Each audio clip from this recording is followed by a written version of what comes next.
Yes, selamat siang, selamat datang di Femalepreneur Festival hari ketiga, di mana ini adalah hari terakhir untuk kita bersama mendengar cerita-cerita sukses dari teman-teman yang sudah menjalankan bisnis, supaya mungkin nanti juga bisa memotivasi teman-teman untuk bisa meningkatkan bisnisnya.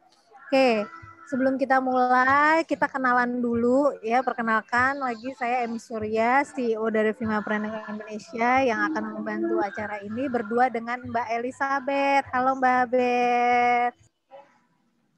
Halo Kak Emi. Nah, kalau teman-teman nanti saya akan cerita Femapreneur itu apa. Tapi sebelum itu, saya mau kenalan juga. Mbak Abed ini punya bisnis juga loh. Karena Mbak Abed ini adalah community leader kita. Mungkin bisa cerita Mbak Abed bisnisnya apa nih? Oh iya, kebetulan saat ini sedang menggeluti bisnis homemade bakery ya. Jadi berbagai macam kue. Nah itu sebagai sampai saat ini masih side business karena saya masih bekerja full time juga di kantor gitu. Tapi senang sekali di Femalepreneur juga dipercayakan sebagai salah seorang dari community leader. Jadi ini sangat membantu. Terima kasih. Yes, dan banyak pastinya teman-teman ya, yang ada yang sambil ngantor, ada yang mungkin sambil ngerjain hal lain. Namanya bisnis tuh paling enak tuh gitu tuh, bisa dikerjain kapanpun gitu ya. Oke, nah kali ini kita akan bicara hal yang seru nih nanti ke depannya Mbak Abed. Nah, kita mau sapa dulu pembicara kita hari ini, ada Mbak Adeline dan ada Mbak Istia. Kita mulai dulu dari Mbak Adeline dulu deh. Halo Mbak Adeline, atau panggilnya Mbak Alin. Ya, panggil aja Alin. Halo Mbak Emi. Nah, Mbak Alin ini posisinya Ya, di mana sekarang? di Jogja. Masih betah-betah aja di Jogja nih. Yes, jadi Mbak Alin ini di Jogja. Saya mau bacain dulu ya biodatanya, nanti Mbak Abed bacain biodatanya Mbak Isti nih. Ya. Jadi Mbak Alin ini panggilan kesukaannya Alin. Mbak Alin ini adalah desainer, influencer, plus size fashion, dan pengajar. Usahanya Mbak Alin ini dari namanya adalah Japa Lux dari Jogja. Kalau dibuat dalam satu kalimat, Mbak Alin bilangnya this is your size. Nah, saya penasaran nih apa sih maksud dari this is your size gitu ya. Hobinya Mbak Alin ini nyanyi dan makan ayam goreng. Iya, saya juga sebenarnya suka sih kalau ayam goreng. Pendidikannya sarjana magister manajemen pertanian, fashion designer for plus size fashion. Wow, dari pertanian ke fashion. Hebat. Nah, ini gimana nih ceritanya nih ya? Kemudian hal yang unik apa sih yang mungkin Mbak Alin mau ceritakan? Berani mengubah kekurangan menjadi potensi diri. Nah, kemudian yang ingin tahu akun bisnisnya Mbak Alin mungkin bisa di-chat juga ya Mbak Alin ya. Ada Adeline X Fujin, ada Japa underscore Lux, ada Adeline underscore Kusuma. Kemudian tokoh idolanya siapa? Choco Kennel ya, atau ya betul betul gitu Mbak Alin. Ya, Popol Channel. Nah, kenapa ini kan pengusaha fashion ya berarti ya? Iya, iya. Nah, betul. Kenapa? Karena sama-sama yatim piatu. Wow, tapi nggak mau hidup dengan hasilnya, tetap mau berjuang untuk bisa mempunyai bisnis sendiri dan bisa menghidupi orang lain. Nah, ini yang hebat ya. Jadi biar gimana pun masalah itu ada banyak, tapi gimana caranya kita bisa meyakinkan diri kita untuk selalu maju. Ya, moto hidupnya adalah berani melawan keterbatasan. Yes, bener banget. Ini keren banget Mbak Alin profilnya. Nah, ini Mbak Alin sendiri kesibukannya di Jogja aja atau kemana-mana nih sekarang? Sekarang sih di Jogja aja. Di Jogja. Biasanya kemana-mana. Oke, sip. Kita akan kenalan dulu dengan Mbak Isti ya Mbak Alin. Nanti sekalian kita kasih waktu untuk kita kenal lagi lebih dalam tentang Mbak Alin dan bisnisnya. Saya mau tahu karena Mbak Alin ini dengar-dengar sebentar Mbak Alin ini dengar-dengar dia ini dulu bikin sutra dari daun singkong gitu ya. Itu sampai mendunia. Kemudian berkolaborasi juga dengan seniman Jepang. Jadi kita penasaran kayak gimana ceritanya, nanti kita kupas lebih dalam lagi. Oke, kemudian kita beralih ke Mbak Isti. Halo Mbak Isti.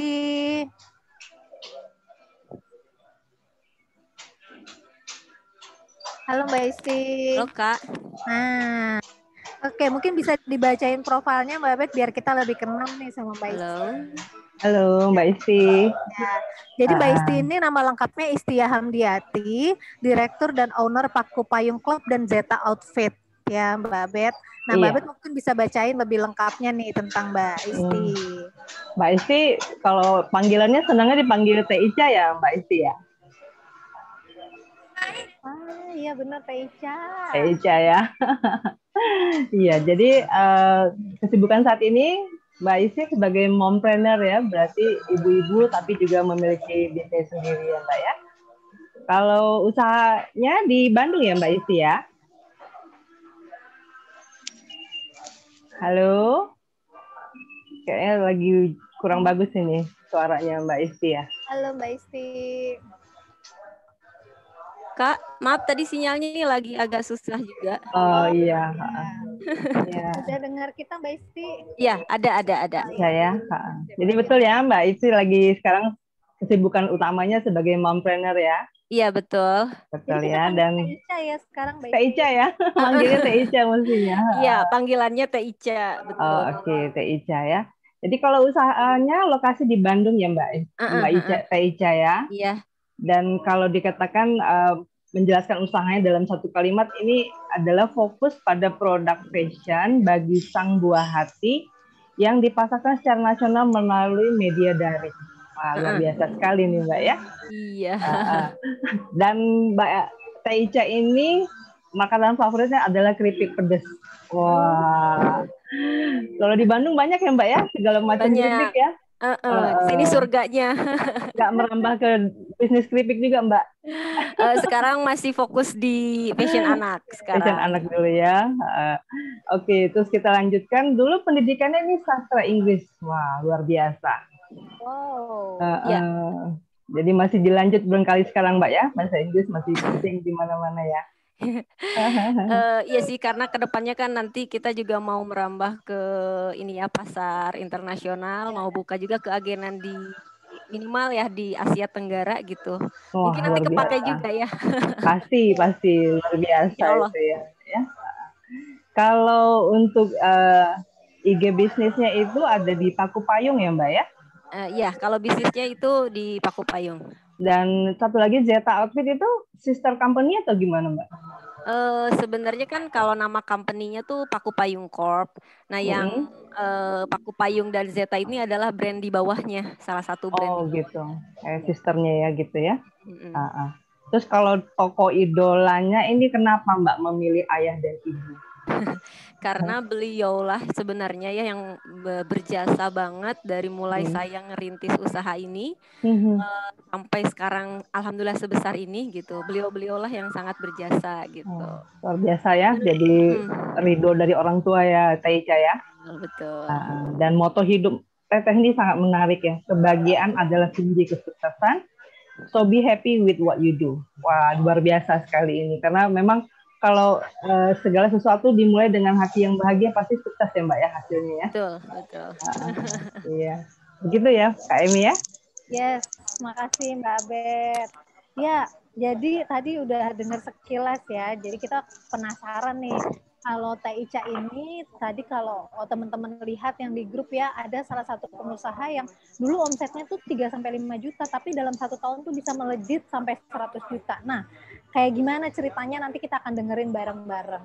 Oke, sebelum kita masuk ke cerita mereka nih, karena kita juga udah penasaran, kita kenalan dulu yuk dengan Vimapreneur. Apa sih Vimapreneur? Mungkin teman-teman juga belum tahu sebagian ya. Apa sih Vimapreneur? Mungkin bisa next slide. Ya, tapi sebelum itu saya mau kasih tahu ya mitra kita yang di Vimapreneur Festival ini kami berterima kasih sebelumnya kepada yang pertama adalah Her Venture Indonesia, kemudian adalah Kinara Indonesia, kemudian ada Paku Payung Corp, ada Investri, ada Bank BRI, ada Amarta, ada Angin, ada Catat Buku Indonesia, ada Ayam Bakar Geboy, ada Oh My Getuk, ada Biopack, ada Japalux dan Crash Cross ya. Jadi cukup rame nih yang membantu kami di Vimapreneur Festival.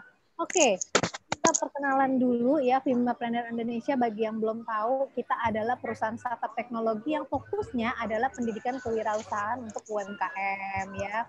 Jadi untuk teman-teman mungkin udah ada nih yang merasakan seperti apa sih belajar sama Femapreneur. Nah, karena kami punya kelas yang komprehensif dan kita ada toolkit yang aplikatif yang bisa dibawa oleh teman-teman UMKM menjadi sebuah lembar kerja yang membantu bisnisnya gitu. Dan kita juga ada mentoring, kemudian kita juga ada jasa pengembangan produk.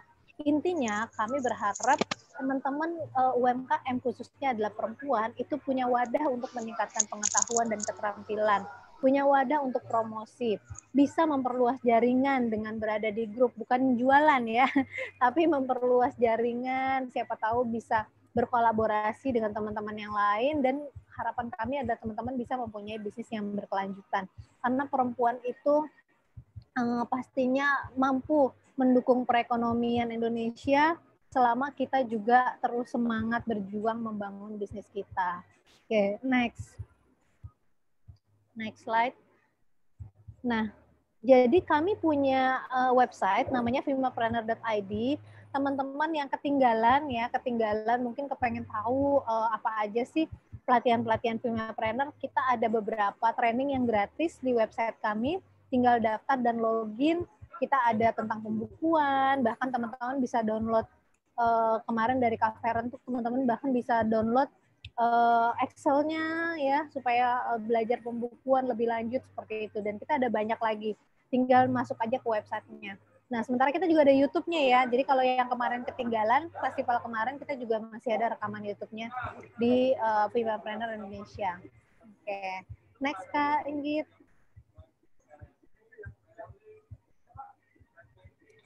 Nah, jadi setiap Sabtu kami ada namanya Femapreneur Online Learning. Di sini adalah tempatnya teman-teman kalau mau belajar gratis, kita ada setiap hari Sabtu nih. Nah, cuma Sabtu ini kita isi dengan Femapreneur Festival ya.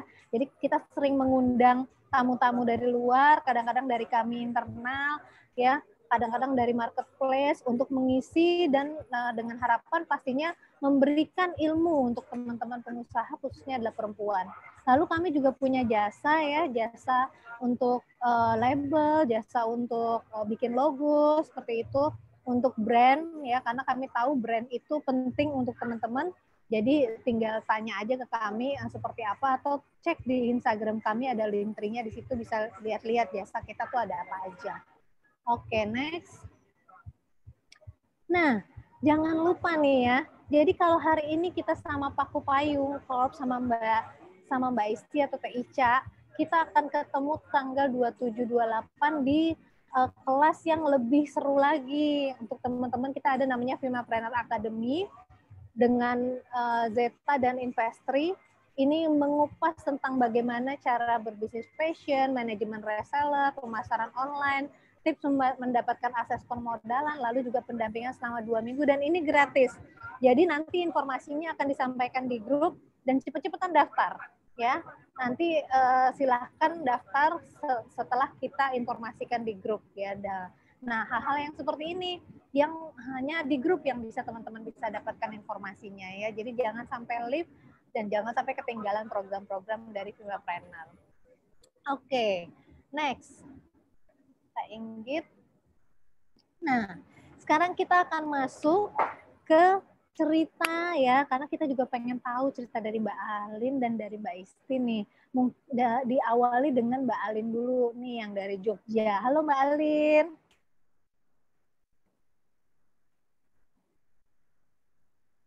Ya, sudah siap Mbak Alin? Sudah siap ya? Sip. Oke, slide-nya udah ada di sini nih. Jadi nanti tinggal minta aja. Kegeser tuh hurufnya. Gak apa-apa ya, maafkan. Soalnya tadi pakai PDF. Oke, silakan Mbak Alin. Halo, selamat siang teman-teman semua. Perkenalin, namaku Adeline. Nama panjangnya panjang banget, Adelina Natasha Kusumawardani. Wow. Jadi mendingan panjangnya kereta api. Makanya mendingan kalian teman-teman semua panggil aku Alin aja, simple. Aku asli Solo sebenarnya, cuman karena kuliah di Jogja terus nggak mau pulang kampung, akhirnya stay sekarang di Jogja. Dari mulai kerja sampai bangun bisnis di sini sampai sekarang. Tuh, langsung aja Soalnya kayak ceritaku akan lebih seru di belakang sih daripada di awal-awal. Karena di awal-awal tuh kalau semua orang ngalamin susahnya bisnis di awal, kalau aku tuh enggak. Di depan itu manis banget. Oke. Iya, jadi kalau rata-rata kan pada susah nih membangun, ternyata aku tuh enggak. Alhamdulillahnya di awal tuh semua enteng. Jadi aku mulai dari tahun 2014, itu aku ngerjain jadi reseller. Awalnya karena jadi reseller aja. Jadi dropship dulu. Jadi aku hanya posting bolak-balik di BB, BlackBerry gitu-gitu. Kemudian laku, udah jual gitu-gitu aja. Sampai kemudian bisa jadi reseller, sampai kemudian bisa punya lapak di mall. Jadi aku ikut pameran-pameran di mall gitu yang rutin lah gitu. Dari situ aku sudah ngumpulin keuntungan masuk zona nyaman. Jadi semuanya serba gampang, tinggal ngambil barang, ngejual, udah dapat customer, terus juga udah mulai jualan online ketika marketplace masuk pertama kali, semua ke-handle dengan baik, ada butik, ada karyawan, semuanya oke, zona nyaman. Nah, karena aku nih orangnya kayak suka tantangan, mulai bosan dengan zona nyaman itu, aku mulai melakukan riset di bisnisku, kira-kira mana nih yang bisa aku penuhi lagi. Ternyata terlihatlah perempuan-perempuan yang berukuran tubuh plus, artinya di atas ukuran XL, itu ternyata susah cari pakaian. Jadi di mall tuh sering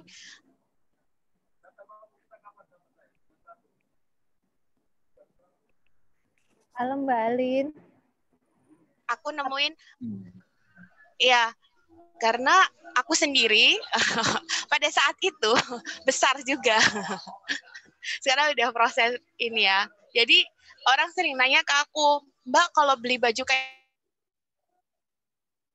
ini belinya kalau nggak di toko branded, ya aku biasanya ngejahit sendiri, ngedesain sendiri. Nah dari situ, aku kemudian tahun 2015 berani ngeluncurin brandku sendiri. Nggak ngerti ilmunya, bikin aja gitu. Cuman karena saat itu ada lapaknya kan ya di mall, jadi kayak ngejualnya tetap gampang gitu. Ngejualnya gampang. Nah jadi masalah ketika saat itu dolar tiba-tiba naik, kemudian harga lapak di mall itu mulai naik dan tidak masuk akal. Mulailah aku mengundurkan diri, tadinya dari 3 mall, aku kemudian mundur cuma punya di 1 mall aja. Kemudian lari ke online. Nah di situ aku mulai kesulitan ngatur tentang stok barang, karena kan nggak punya basic sama sekali tentang fashion, cuman punya ide-ide, jadi pinter styling lah kasarannya. Dari Pinterest aku adaptasi langsung gitu kan. Nah, aku fail di situ. Cuman karena anaknya ngeyel, terus dicoba sampai akhirnya di tahun 2018 aku bangkrut. Yeay. Waduh. Oke. Jadi setelah ngerasain manis gitu kan, terus tiba-tiba bangkrut. Bangkrutnya itu lucu. Jadi aku kehabisan cash flow. Jadi produk tuh masih banyak, cuman bahan baku banyak, cuman aku nggak bisa, cash flow tuh habis bis. Dan itu aku baru what should I do? Sampai akhirnya aku masuk ketemu salah satu tempat itu untuk belajar juga, namanya di RKB Jogja. Nah di sana aku belajar lah tentang basic bisnis. Ternyata itulah yang terpenting dari semuanya. Jadi penting banget, kayak female planner kan juga ngajarin kan ya untuk basic bisnis. Jadi buat teman-teman yang baru mulai dan belum ngerti apa itu bisnis plan, bisnis profile, terus gimana ngetong cash flow, gimana ngetong proyeksi keuangan ke depan, ternyata itu penting banget. Itu hal yang seandainya aku dulu ketemu di awal, mungkin aku tidak akan merasakan bangkrut gitu. Soalnya untuk kayak aku, posisinya kan mendesain sesuatu. Jadi aku sempat, jadi ada mundur lagi, aku juga ambil sekolah fashion design akhirnya, karena pengen menekuni dunia desain. Nah, kalau ada teman-teman yang mungkin jadi reseller dropshipper, itu kan beda ya. Kalau dulu aku kayak pasar itu sudah dicari tahu kan sama yang punya produk. Jadi aku tinggal ngejualin tuh enak. Cuman ketika kita ngebikin produk sendiri, artinya kan kita untuk menarik orang-orang yang seleranya sama kayak kita. Nah, itu berat. Jadi yang seniman kita bikin produk, kita menjual untuk orang-orang yang menarik mereka untuk mau beli, itu ternyata berat. Nah, dari situ kita harus bisa tahu kayak unique selling kita tuh apa, value kita tuh apa. Meskipun aku cukup kuat, pasarku cukup ceruk yang aku ambil itu belum dijamah oleh banyak orang.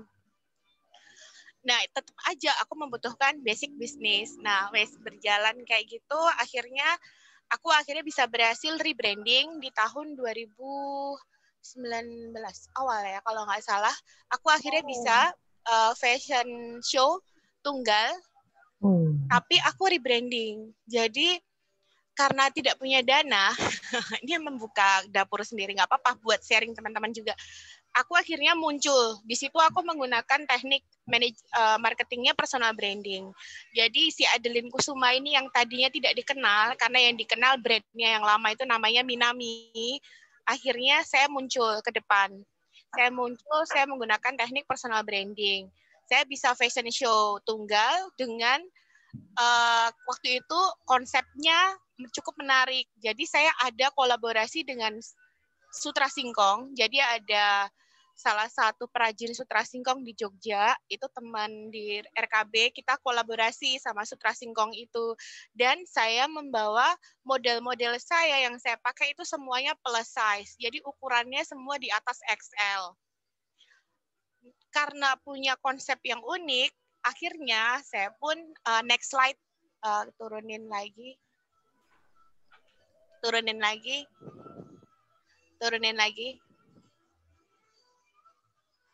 Mbak. Nah, kemudian saya viral.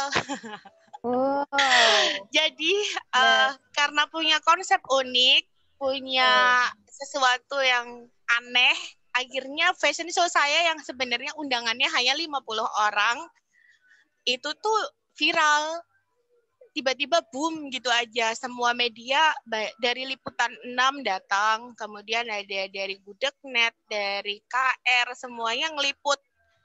Karena dianggap sesuatu yang unik. Ya udah, setelah viral ini, everything jadi berubah gitu. Hidup saya yang tadinya saya pikir, waduh gimana ya caranya. Ternyata setelah masuk media, orang mulai mengenal, ya sudah yang dikenal adalah Adeline, desainer plus size fashion. Nah, setelah itu semuanya jadi ya gampang lagi, kayak penjualan oke, orderan mulai datang. Cuman ya itu tadi,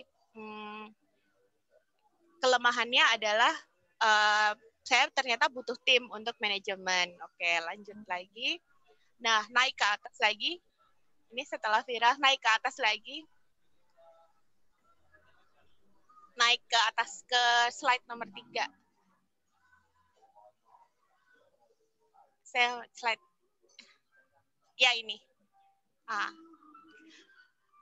kemudian ada kesulitan di saya ketika sebuah brand itu nggak bisa dicampur ternyata. Jadi saya kemudian memisahkan brand saya jadi 2 awalnya, yaitu Adeline This Is Your Size. Kenapa tadi ada This Is Your Size? Karena brand saya kan ngeluarin ukuran-ukuran yang tidak ada di pasaran. Jadi saya menggembirakan orang dengan menerima paket saya, nanti depannya ada tulisannya This Is Your Size. Jadi orang-orang yang tidak menemukan pakaian di luar bisa menemukannya di saya gitu. Kemudian untuk jalur Sutra Singkong, karena harganya cukup di atas, maksudnya harganya tuh premium ya, saya kemudian mengeluarkan produk dengan brand Japa Luxurious, karena memang ini didesain untuk, kalau tadi Adeline This Is Your Size ini khusus untuk plus size, kemudian kalau Japa ini kayak ke semua ukuran kami ada gitu, tapi bahan bakunya saya utamakan menggunakan wastra Indonesia, terutama 50%-nya adalah Sutra Singkong. Selain itu juga ada batik, ada songket, dan lain sebagainya. Tapi mengutamakan wastra, dan saya mulai belajar untuk mengenal sustainable fashion, eco fashion. Jadi hampir di Japa kita tidak menggunakan sampah sama sekali dalam pengolahan pakaiannya. Bahkan sampai serbuk yang terkecil pun kami jadiin kancing baju. Kami olah dengan partner-partner kolaborator kain, partner juga seniman, itu kita bikin jadi sesuatu, jadi kancing gitu. Kemudian di Adeline This Is Your Size masih tetap mengakomodir untuk kebutuhan teman-teman yang plus size. Di awal tahun di akhir tahun 2019 saya bertemu dengan seniman Jepang. Waktu itu ketemunya di acara musik, karena kebetulan kan saya senang musik tuh, musik jazz. Nah, saya ketemu deh sama seniman Jepang ini. Kemudian saya ngobrol sama dia, ternyata selain dia gitaris, ternyata dia juga seniman lukis. Dari situ saya ngobrol, apakah bisa dia melakukan kolaborasi dengan saya untuk dia melukis kain saya yang sutra singkong. Kenapa kok saya milih seniman luar, nggak seniman Indonesia, walaupun katanya di Indonesia banyak. Sebenarnya tujuan saya satu, karena saya tahu ke Indonesia sekarang itu apa-apa yang jadi viral, itu naiknya cepat gitu. Jadi saya pengennya ketika saya kolaborasi dengan Ichikawa, itu nanti saya akan bikin pameran tunggal lagi, fashion show tunggal lagi di Jogja. Saya harapannya dengan kolaborasi ini akan dilirik oleh banyak pihak lebih gede lagi kan, karena kan melibatkan negara asing. Dengan begitu, karya-karya seni yang dilukis oleh pembatik Jogja, teman-teman yang seniman Jogja yang ikut kolaborasi dengan saya juga akan ikut naik, karena dengan adanya kenaikan berita yang saya sama seniman Jepang ini lakukan. Dengan itu saya juga bisa mengangkat para seniman-seniman lokal untuk naik juga bareng sama saya gitu. Niatnya begitu, tapi terdampak COVID. Nah, terdampak COVID ini memberikan pukulan berat untuk saya. Jujur aja saya stres. Saya stres banget. banget di awal-awal karena begitu banyak undangan dari New York Fashion Week, Paris Fashion Week itu harus gagal semua.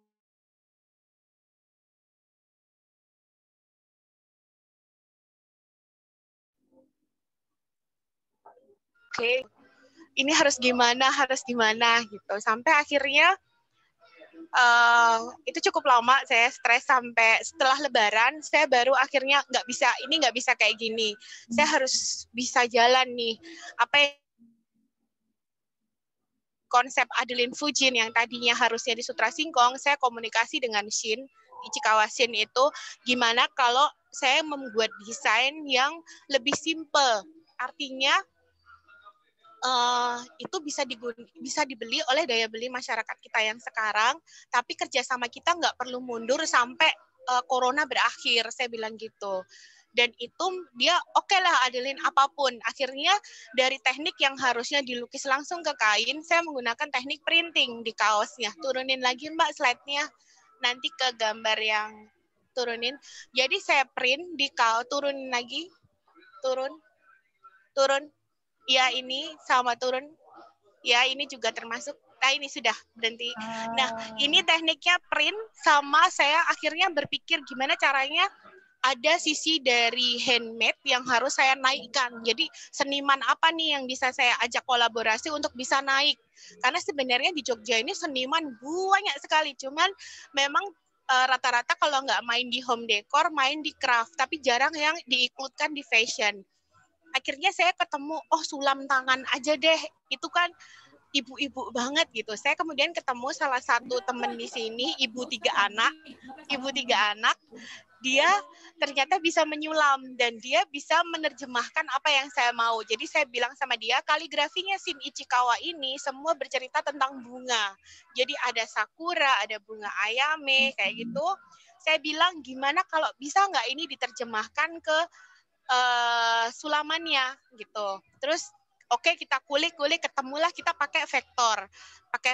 Terus kita mikir kalau sama Jepang berarti kalau bisa pakai teknik tribal. Jadi pakai tato tribal. Nah, ketemulah jadi ini yang dipakai sama yang cowok yang ini itu ayame. Nah, itu adalah bunga ayamenya tapi vektor pakai tribal. Ketemu ini alhamdulillah lagi-lagi keuntungan saya adalah jadi media darling itu enak ternyata. Tinggal saya waktu itu ketemu salah satu wartawan, kemudian oke, ini menarik, kita naikin berita. Ya udah, kami pun naikin via berita. Jadi satu persatu itu media datang lagi untuk meliput karena ada sesuatu yang unik lagi. Jadi saya anak anak ini ya, anak media. Ini dinaikin, kemudian ada undangan fashion show juga di akhir tahun 2020 turun lagi Mbak gambarnya biar pada lihat, diturunin, turun lagi. Nah ini fashion show-nya menggunakan naik. Nah ini fashion show-nya ini adalah kaos-kaos dengan Shin Ichikawa, kemudian kain bawahnya saya tetap bawa tradisional, saya tetap ngangkat juga salah satu seniman lokal, saya berkolaborasi dengan Ikma Diokusuman, dia itu bikin shibori yang teknik jahit ya, dia lokasinya di Purworejo. Jadi kami berkolaborasi. Jadi kalau saya pikir untuk menangani corona ini, kita emang harus majunya sama-sama, nggak bisa sendirian gitu. Meskipun saya memang saat ini jujur aja, saya ini one woman show ya. Saya mengerjakan karena saya desainer gitu. Jadi semuanya emang saya masih pikirin sendiri. Nah, tapi saya untuk mengerjakan beberapa proyek-proyek ini, saya pakai kerjasama dengan beberapa seniman. Jadi memang mungkin kayak saya mungkin nggak bisa bikin shibori, tapi teman saya bisa. Kenapa? Why not? Kita nggak jalan bareng-bareng. Dan itu Adeline and Tim gitu. Dan itu ternyata lebih ngefek ya setelah masuk fashion show ini, kemudian mulai banyak orderan untuk kaos masuk, ada yang masuk, dan harganya cukup terjangkau. Kalau dengan kaos begini saya jual 180.000, saya pikir customer pun masih bisa membeli gitu loh, karena setelah saya lihat dari hasil survei saat ini memang fashion memang terdampak cukup berat, jadi saya nggak mungkin jual lagi baju-baju saya yang harga 1 jutaan, nggak mungkin gitu. Jadi saya jadi kalau ada teknik marketing, ada yang up, ada yang bawah, saya menciptakan produk pesaing tapi untuk brand saya sendiri gitu, dengan harga yang cukup low, semua orang bisa beli, tapi dengan kualitas yang nggak kalah gitu, karena saya tetap ngasih unsur keunikan desain-desain saya di sini gitu. Kemudian dinaikin lagi ke atas, saya mau liatin gimana saya juga punya ide untuk, nah ini ya cukup ini sama nanti naik ke atas ya. Ini adalah produk-produk yang saya bikin dari baju bekas. Jadi kaos yang dipakai itu adalah kaos rejectan yang dijual di toko tuh biasanya harga utuhnya 90, tapi ini ada cacatnya dikit jadi 30 ribuan. Kemudian naikin lagi ke atas. Naikin lagi. Nah, ini adalah tadinya ini celana. Yang vest yang dipakai si model saya itu tadinya celana, kemudian saya kulik, saya potong, jadi celana bekas, celana second, saya potong, saya jadiin vest, kemudian saya desain ulang dengan pakai kaligrafinya Ichikawa. Naik lagi ke atas, ya ini juga. Kalau ini memang vest, tapi kemudian saya combine pakai lurik dan pakai kaligrafinya Ichikawa. Jadi sebenarnya saya mau ngasih, jadi kayak malah ide saya tuh bertebaran nih ketika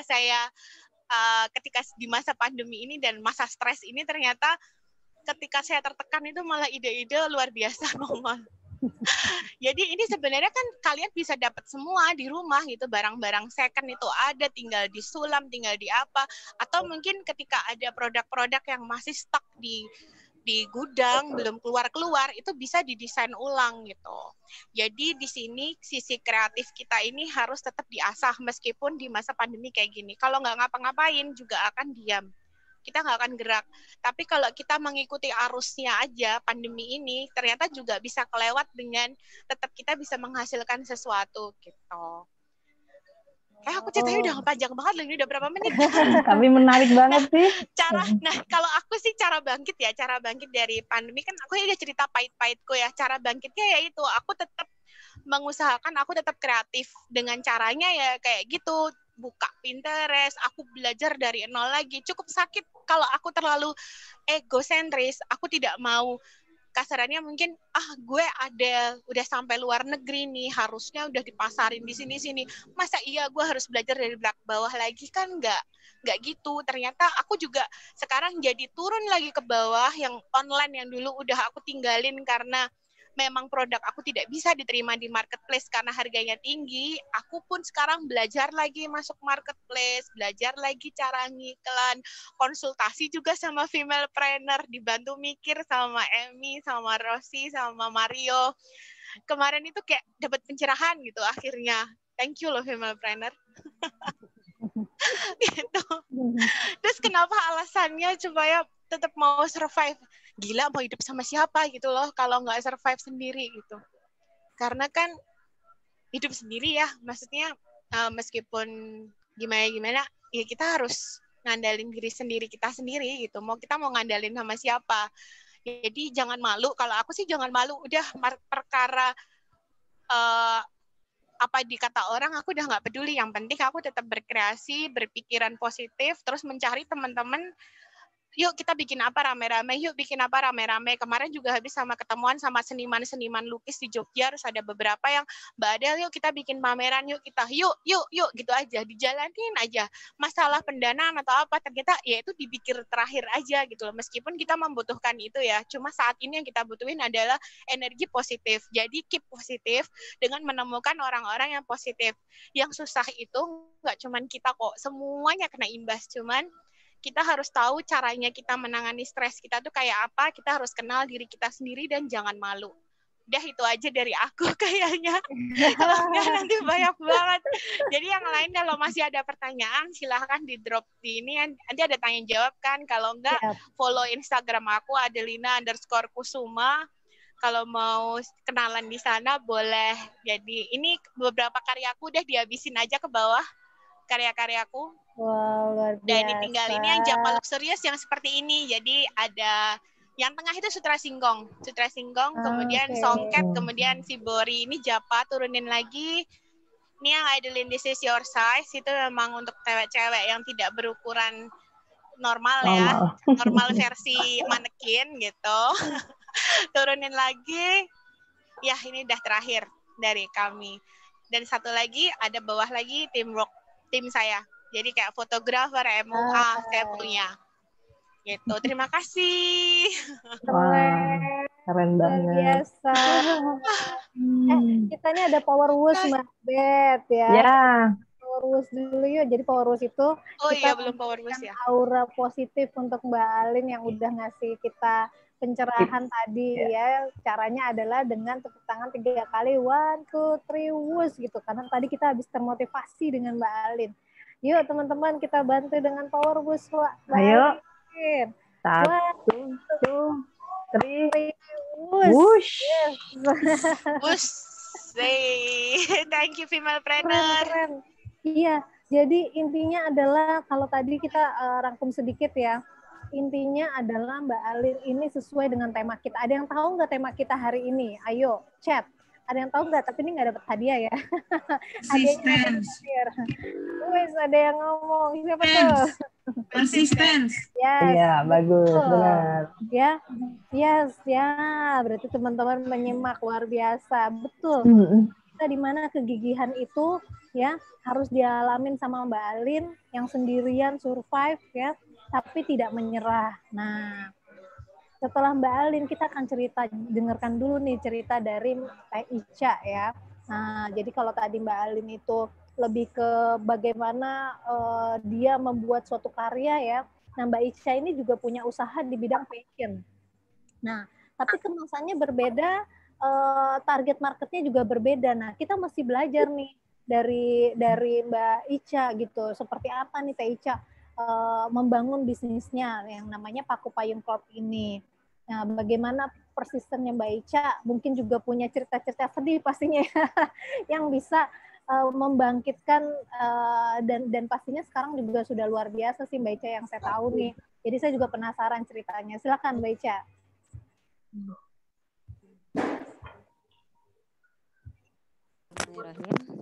Iya, Teh Ica. Kedengeran ya Kak?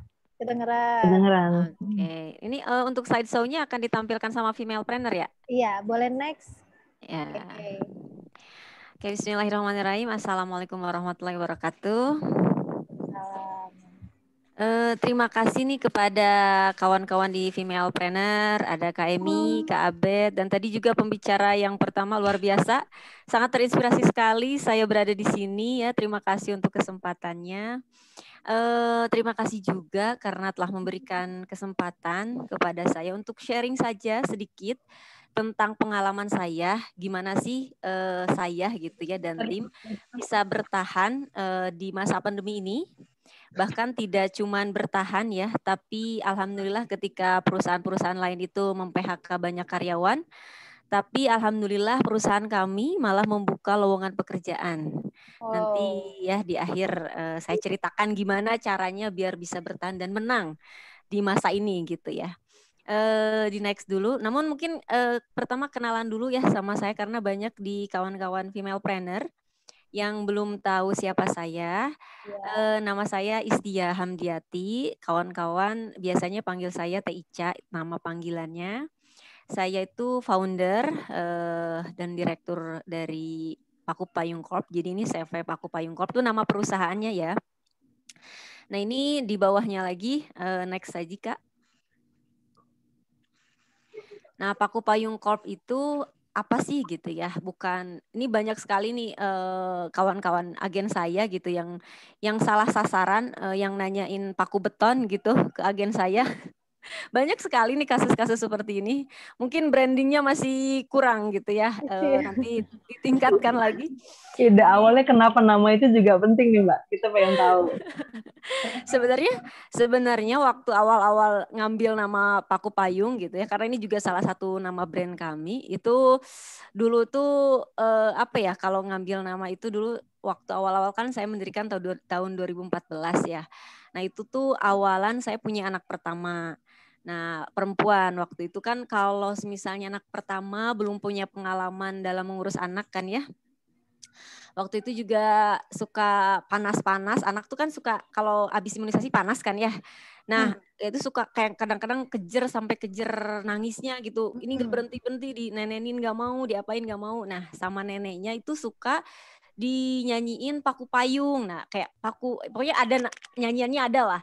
Nah, jadi iya dari nyanyian itulah anak saya itu lebih tenang gitu. Jadi ketika panas kejer apapun ketika dinyanyiin itu tuh jadi lebih tenang. Nah, terinspirasi dari situ sih kalau nama Paku Payung sendiri. Gitu. Unik sih ya namanya, Paku Payung ke fashion. Next Kak. Nah ini brand di bawah Paku Payung Corp tuh ada Paku Payung. Next lagi Kak. Nah ini Paku Payung itu produknya muslim anak. Target marketnya itu menengah ke bawah. Jadi dari mulai bahan dan lain-lain juga masih lebih terjangkau. Nah yang kedua nextnya ada Zeta di slide berikutnya. Nah ini kalau Zeta sendiri itu lebih ke premium. Jadi harganya di atas Paku Payung ya. Sama masih produk anak juga. Dan yang ketiga next ada Vidis, ini produk dewasanya yang kita keluarkan. Namun saat ini sedang saya suntik mati suri ya. Kenapa saya suntik mati suri nanti di akhir saya ceritakan kenapanya gitu. Wah ini yang kemarin dapat hadiah ini nih. Ya. Jadi kemarin yang dapat gamis nih brandnya adalah Vidis. Ya ini Vidis, ini premium juga. Ini produk premium juga. Terus yang ke nextnya nih brand terbaru kita. Ini baru 2 bulan Oshibi ya. Fokusnya lebih ke daily wear, kaos-kaos sablon gitu. Oke Kak, next. Nah itu kalau misalnya dari ini ya, dari brand apa aja yang sedang di ini. Next lagi. Nah ini tim, kalau ini tim awal-awal kita yang selalu upgrading. Next lagi Kak.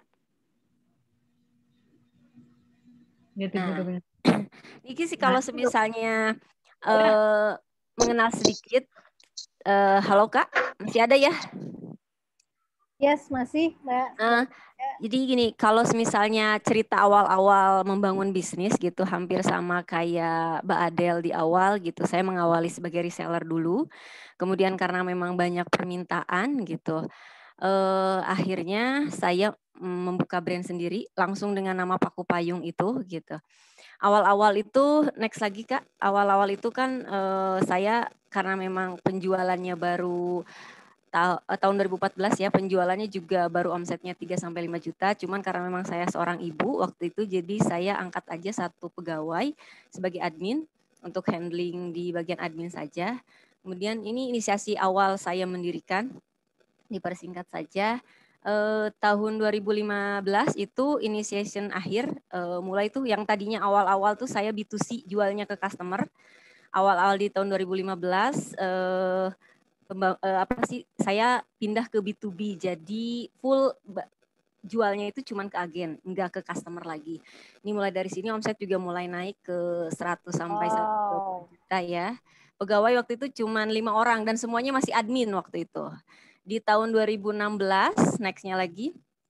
Nah ini baru mulai yang paling seru di sini, awal-awal keseruannya ke tahap monetization sama automation. Di sini tuh banyak yang saya dengan tim gitu untuk membuat SOP, sistemnya gimana nih biar bisa berjalan gitu, termasuk sistem keagenan, sistem kepegawaian di tahun 2016 ini. Nah di tahun 2016 ini sudah pure B2B, keagenan saja, omsetnya waktu itu sudah 200 sampai 300 juta dan pegawai sekitar 15 orang ya. Next lagi ke tahun 2017, masih 2016, next lagi aja sampai 2017 kita terus naik ya dari segi omset dan kepegawaian sampai 2019. Nah ini di angka sekian 1, sampai 1,5 M. 2019 sampai sekarang omset kita minimal di angka 1,5 sampai 2,5 miliar per bulan ya. Dengan strategi pemasaran yang masih B2B. Gitu kalau singkat perjalanannya. Nextnya Kak. Ini nih kan kemarin diminta sama female planner apa sih? Apakah ada pengalaman pahit gitu ya? Sebenarnya kalau ditanya pengalaman pahit mah banyak banget. Cuman kita itu yang paling terbaru saja COVID-19 ini gitu ya. Bahwa problem pandemi COVID-19 itu memukul semua orang lah, nggak cuman saya, nggak cuman Indonesia, tapi seluruh dunia termasuk Paku Payung Corp juga terkena dampak yang tadinya dari tahun ke tahun terus berkembang, omset terus naik. Di kemarin awal-awal pandemi itu di bulan Maret kita sudah biasanya kan kalau mau Idul Fitri itu fashion itu seperti panen gitu ya.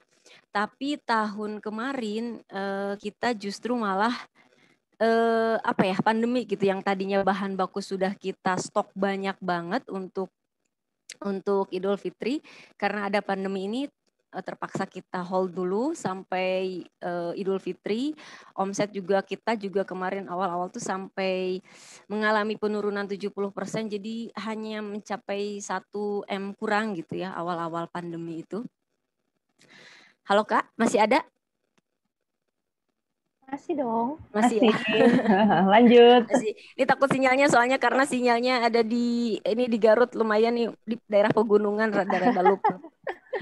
Jadi awal-awal itu sih yang kerasa sama saya itu penjualan turun sampai 70%. Nah ini abis Lebaran yang paling terasa parahnya kalau misalnya sebelum Lebaran nggak sampai 70% karena memang masih mau Lebaran. Mungkin orang tua masih beliin anak-anaknya walaupun untuk diri sendirinya orang tua nggak beli gitu ya.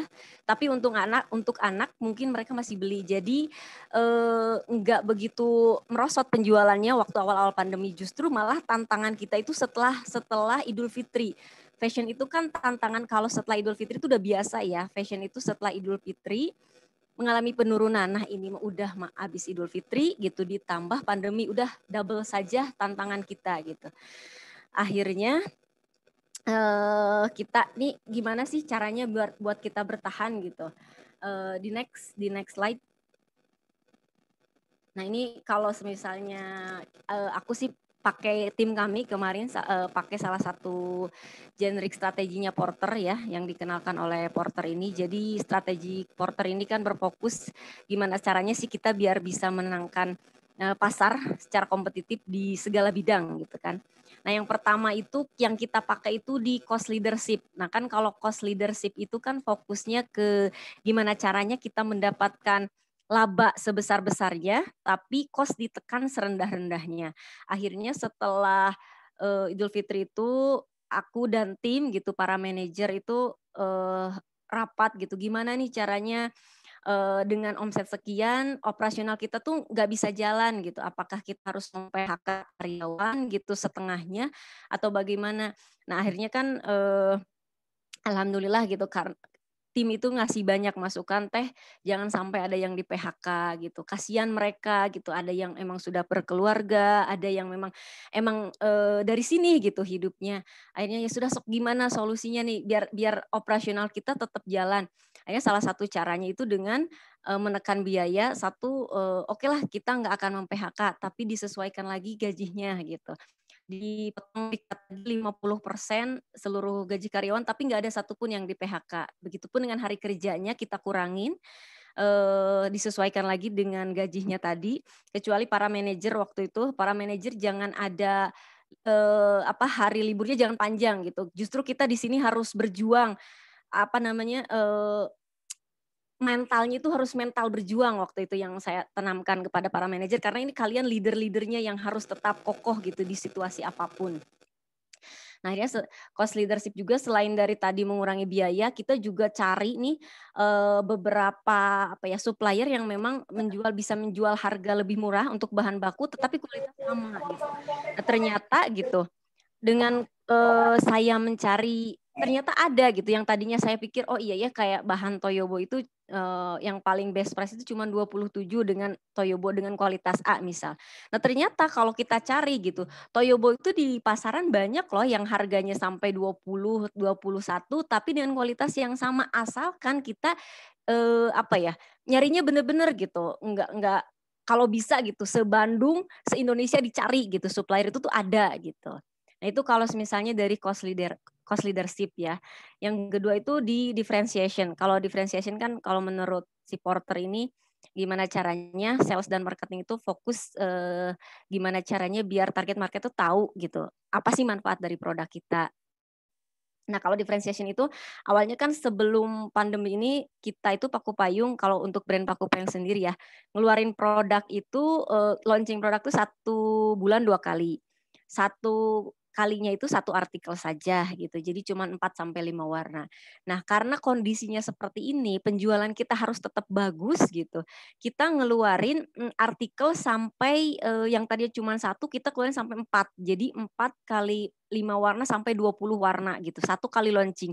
Jadi 1 bulan kita bisa launching sampai 8 artikel. Jadi artikelnya dibanyakin, kemudian yang dulunya kita juga cuman keluarin kayak size anak aja tuh XS sampai XL gitu ya. Sekarang setelah pandemi kita sediain semua semua size dari mulai size baby sampai size remaja. Biarkan customer yang milih gitu. Mau size apapun di kita ada gitu. Sampai size remaja terbesar pun di kita ada gitu. Nah, itu kalau misalnya dari differentiation. Terus yang ini kan ada yang fokus ya, yang strategi ini juga. Nah, ini yang tadi saya bicarakan di awal, yang brand PDC juga akhirnya sama saya kan dinonaktifkan sementara waktu karena penjualan PDS itu sebenarnya kalau yang brand dewasa itu sudah saya usahakan, sudah saya branding, marketing sedemikian gitu, sudah banyak yang saya usahakan, cuman hasilnya belum menunjukkan. Nah, ketika pandemi seperti ini, aku sama tim bilang gini, kita jual fokus sama apa yang bisa ngasilin duit gitu. Jadi jangan dulu fokus branding, ngebesarin, growing yang emang belum bisa ngasilin duit. Nah, akhirnya kan kemarin aku sama tim gitu, konsultasi dengan agen kami, konsultasi juga sama coach kami di bisnis gitu. Gimana sih biar bisa bertahan? Nah, akhirnya kita itu ngeluarinlah sebuah brand yang tadi yang terakhir Oshibi gitu. Nah, Oshibi ini baru 2 bulan gitu. Karena kan gini, aku ngelihat pasar sekarang orang-orang tuh kan sekarang market behavior berubah kan. Yang tadinya orang-orang sering keluar, sekarang banyaknya stay at home. Kalaupun misalnya keluar saat ini hanya untuk main ke alam gitu ya. Enggak seperti dulu gitu, market behavior market sekarang tuh berubah gitu. Akhirnya kita cari produk yang memang dibutuhkan oleh market saat ini apa? Daily wear nih. Aku udah daily wear daily wear itu yang tadi yang baju-baju kaos yang sekarang banyak dipakai oleh anak-anak gitu. Nah, alhamdulillah gitu. Dengan mengeluarkan brand baru ini, baru kita 1 kali launching, itu bulan pertama kali launching, 1 kali open PO itu sudah tembus 8.000 piece gitu. Nah, dan PO kedua kemarin tembus 8.000 piece itu 8.000 set atau 16.000 piece saat pas pertama kali kita launching produk gitu. Nah, yang kedua kemarin kedua kali kita launching itu tembus 18.000 piece atau 9.000 set gitu. Alhamdulillah dengan mengeluarkan produk baru dan kita lebih fokus lagi kepada niche market kita anak-anak, balik lagi gitu. Alhamdulillah kita saat ini malah 2 bulan ini kita lagi banyak buka lowongan kerja juga karena memang meningkat penjualan kita gitu dari sebelumnya. Begitu kalau misal strategi yang kita pakai nih, nextnya. Nih ini alasan apa sih yang membuat selalu strong gitu ya? Kalau misalnya saya tuh ngambilnya dari konsep ini ya, ikigai gitu sih. Ini kan dari kebiasaan prinsip orang Jepang. Prinsip orang Jepang, di next aja. Prinsip orang Jepang yang kan kalau misalnya ikigai itu konsep dasar kehidupan bahwa hidup ini kan nggak selalu selamanya bahagia, ada sedihnya gitu kan. Kehidupan kita tuh seperti 2 mata koin kan, ada bahagianya, ada sedihnya. Ketika bisnis juga ada untungnya, ada ruginya gitu. Nah, kalau misalnya ikigai ini kan ada yang disebut dengan passion. Passion itu kan what you love, apa yang kamu suka, apa yang kamu cintai gitu. Kalau aku sendiri, apa yang buat aku bertahan ya karena memang aku suka di dunia fashion yang pertama, yang kedua aku suka gitu berorganisasi, aku suka melihat tim-tim di perusahaan aku tuh berkembang bareng sama aku gitu. Makanya kalau aku ke tim itu tidak menganggap mereka sebagai karyawan, tapi sebagai partner yang mereka juga harus mendapatkan dan merasakan manfaatnya bareng-bareng sama aku gitu. Yang kedua itu mission. Kalau mission itu kan what the world needs. Kita tahulah kalau niat kita, apalagi sebagai seorang muslim kan, salah satu alasan kita berbisnis adalah pengen memberikan manfaat kan bagi banyak orang. Nah, kalau misalnya perusahaan ini bubar nih, kebermanfaatan kita pun bubar. Nah, itu kemarin kata-kata coach aku gitu yang paling membuat aku, oh iya kita harus lebih strong tuh karena itu gitu. Niat kita di awal itu pengen bermanfaat loh. Kalau perusahaannya sudah nggak ada, kebermanfaatannya pun hilang gitu. Jadi ayo semangat lagi gitu sih, semangat yang aku tularin dan alasan aku gitu biar tetap bisa kuat di masa ini gitu. Nah, kalau misalnya ke profession kan what you can be paid for, ya otomatis kan apa yang kita lakukan juga alasannya karena memang dari sinilah saya hidup gitu, dari sinilah saya mendapatkan cita-cita, impian-impian saya tercapai. Begitu Kak, itu aja sih singkat sharing dari aku. Terima kasih atas kesempatannya. Assalamualaikum warahmatullahi wabarakatuh. Waalaikumsalam warahmatullahi wabarakatuh. Wow, luar biasa ini. Oke teman-teman, kita kasih power whoosh untuk Teh Ica. 1, 2, 3. 1, 2, 3. Whoosh. Luar biasa. Wah, teman-teman boleh ya nanya-nanya ya. Tapi sebelumnya kita dulu nih yang nanya-nanya nih. Tadi kita udah dengerin nih Mbak Alin. Halo Mbak Alin. Kemudian juga Teh Ica gitu ya. Dimana sebenarnya 2 hal ini yang paling penting benar tadi di awal sesuai dengan tema kita hari ini adalah persistence ya. Dimana kegigihan mereka itu luar biasa sekali ya Mbak Bet ya. Iya. Jadi masalah yang ada. Stop share dulu ke ini ke Rani. Nah, oke kita mau ngobrol-ngobrol nih. Gimana Mbak Bet? Dari Mbak Bet. Iya, jadi dari yang 2 pembicara hebat yang kita dengar siang ini, satu garis merahnya yaitu apabila ada masalah bukan alasan untuk berhenti ya Mbak, tapi menjadi cara bagaimana mendapatkan jalan keluar survivalnya seperti apa. Justru akhirnya itu malah menjadi lebih hebat lagi setelah ketemu masalah begitu ya Mbak Ica ya sama Mbak Adeline ya. Betul. Benar. Nah, saya mau tanya nih Mbak Bet ya ke Teh Ica sama Mbak Alin gitu ya. Jadi kalau tadi kan udah cerita ya, ini bisnisnya bisnis fashion. Terus udah diceritain pengalaman pahitnya juga seperti apa gitu kan. Terus kemudian bisa bangkitnya juga seperti apa. Nah, apa sih yang mendasari nih Mbak Alin dulu deh? Apa sih yang mendasari bahwa Mbak Alin ini tetap saya ini harus terus kuat, saya ini harus terus bangkit gitu, apalagi kondisinya seperti ini. Terus saya mungkin harus berpikir kreatif segala macam. alasan apa sih? Apalagi Mbak Alin di sini sendiri ya, karena biasa orang sendiri kan nggak peduli gitu kan, gitu. Apa nih yang menguatkan Mbak Alin nih? Untuk bisa Kalau istilahnya itu what keeps you going gitu loh Mbak. Oke. Soalnya tuh kayak ya pertama penjahit-penjahitku. Kemudian kayak aku ngelihat banyak seniman-seniman. Kalau aku kan dari sisi emang fashion designer kan kita sebutnya artis ya, seniman kan. Kita bikin karya untuk gimana orang suka. Kebanyakan teman-teman seniman itu bisa bikin produk tapi nggak bisa jualannya. Rata-rata begitu. Sebenarnya produk ke Indonesia itu keren-keren banget. Cuman kita punya kepentok gitu loh. Kadang kalau mau jualan di luar itu kebanyakan teman-teman itu kayak nunggu bantuan dari pemerintah, nunggu pameran gratis, nunggu yang serba gratis-gratis gitu. Padahal sebenarnya jalan tikus itu banyak gitu.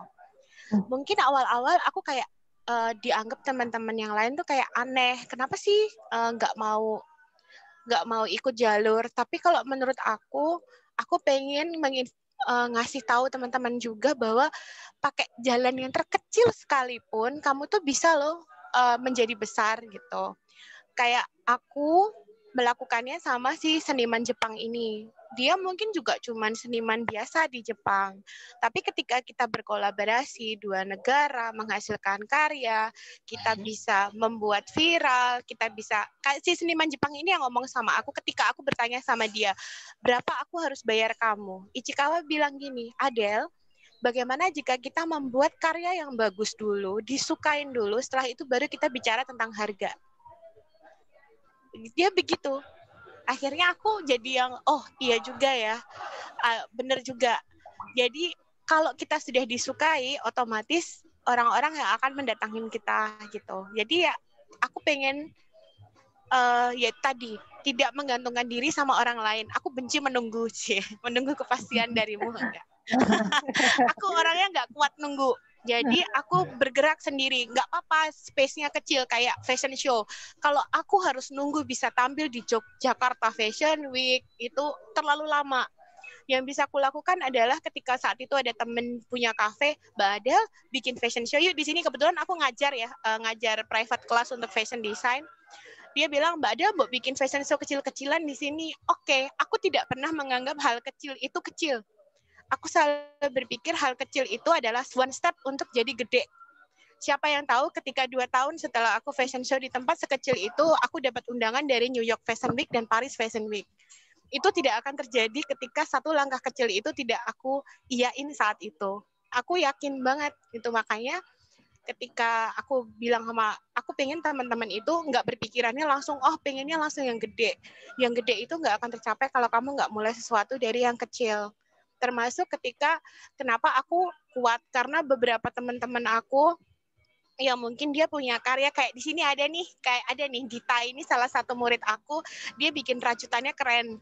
Aku berharap oke, Dita ini suatu saat kapan nih bisa kolaborasi sama aku. Kemarin aku udah hubungin dia, Dit, rajutanmu bisa nggak nanti bikin gini-gini? Oh bisa Mbak, ayo kita kulik sama-sama. Karena ya itu tadi, kita nggak bisa kerja sendiri. Aku juga pengen ngasih contoh kalau kerja bareng itu ternyata lebih enak, berkolaborasi tapi yang sehat dan kita benar-benar bisa maju bareng-bareng. Jangan di awal kita udah saling ngomongin soal ntar kita tapi kalau sama dia rugi, kita nggak nongol. Memang kadang ada orang yang harus tampil di depan, ada orang yang tampil di belakang. Makanya saya selalu bilang teman-teman kolaborator saya ini semua adalah tim saya. Meskipun yang terlihat di depan adalah saya, karena sebagai fashion designer-nya. Cuman apalah saya kalau tidak ada teman-teman kayak penjahit saya, nggak ada dia, terus temen aku yang bisa nyulam tadi, terus mungkin juga Dita kalau nanti ini, terus juga teman pelukis saya juga yang melukis kainnya saat ini lagi ngelukisin tas saya karena saya bikin produk baru gitu-gitu. Jadi saya pengen jadi kalau saya bisa jadi saluran berkat juga, ayo kita jalan sama-sama ke depan. Gitu Mbak Emi. Wow, luar biasa. Inspiratif sekali Mbak Alin. By the way, Mbak Alin ini masih single loh. Wah, masih konsentrasi penuh nih Mbak Alin kalau single. Iya. Ini aduh seru banget. Keren. Jadi paling nggak Terus yang Mbak, tadi ya penjahit-penjahitnya jadi juga kita jadi mikirin orang lain gitu ya Mbak Alin ya. iya sih, aku mikirin teman-teman seniman yang masih belum bisa memasarkan produknya, padahal produknya keren gitu. Bikin karya yang ternyata memang yang susah itu bukan memasarkan sih Mbak, bikin karya yang idealisnya kita, tapi terus bisa disukain orang itu PR-nya lebih double lagi. Setuju. Iya, Oke. karyanya Indonesia tuh bagus-bagus kok. Bagus, saya suka banget sama Iya. Cuman kita memang lemah di packaging, marketingnya itu belum ketemu aja. Gitu. Yes, oke. Sekarang kita tanya Mbak Teh Ica nih. Ya, Teh Ica, gimana Teh Ica? Kalau tadi udah dengar dari Mbak Alin ya, single fighter. Nah, Teh Ica ini kan punya anak, ya kan, punya keluarga, tapi ngurus bisnis juga, gitu kan. Nah, apa sih yang benar-benar membuat Teh Ica itu selalu kuat dan bangkit? Apakah mungkin keluarga atau tadi ternyata mungkin karyawan gitu kan? Dan mungkin bisa diceritain nih gimana caranya mengatur itu semua gitu, karena ini bukan hal yang mudah loh. Ini di sini banyak banget perempuan yang alasannya karena keluarga nggak bisa maju gitu ya. Jadi itu menyedihkan sih, sementara kan semua yang berkeluarga tuh buktinya Teh Ica bisa maju gitu ya. Oke, mungkin bisa diceritain Teh Ica. Ya kalau misalnya alasan kenapa bisa bertahan kan tadi juga sudah saya bicarakan di awal kan, bahwa yang paling ngena di aku sih itu sih kan, kalau tadi seorang muslim itu kan pengennya berkah kan. Nah kalau kita preteli lagi makna berkah itu kan bermanfaat untuk diri kita sendiri gitu. Ada nggak manfaatnya untuk diri kita sendiri gitu. Terus bermanfaat juga untuk keluarga. Keluarga merasakan nggak dengan kita berbisnis gitu. Kalau misalnya keluarga malah jadi terbengkalai dan lain-lain, untuk apa berbisnis gitu. Nah yang ketiga bermanfaat untuk banyak orang. Itu sih yang menjadi saya tetap kuat. Makanya kan tadi di awal juga kata-kata coach saya yang terngiang-ngiang gitu. Kalau kita niatnya ingin bermanfaat bagi banyak orang, ya perusahaannya jangan bubar gitu. Kalau perusahaannya bubar sudah selesai gitu. Kebermanfaatan kita bakal selesai. Makanya itu alasan saya untuk tetap bisa bertahan sih. Luar biasa ya. Jadi kalau tadi Mbak Alin juga mikirin penjahit-penjahitnya gitu ya. Kak Teh Ica juga mikirin orang lain nih. Jadi sebenarnya intinya orang lain itu membantu menguatkan kita ya. Betul. Gitu, orang lain membantu menguatkan kita. Dengan kita punya visi misi nggak cuma untuk diri kita sendiri, maka alam akan bergerak untuk kita gitu ya kira-kira ya. Betul. Karena saya belajar juga tuh seperti itu tuh. Jadi seneng banget sih denger Teh Ica sama Mbak Alin nih. Mbak Abed punya pertanyaan nggak buat mereka? Iya, jadi seperti nanti kita juga bisa lihat beberapa pertanyaan ya yang udah masuk.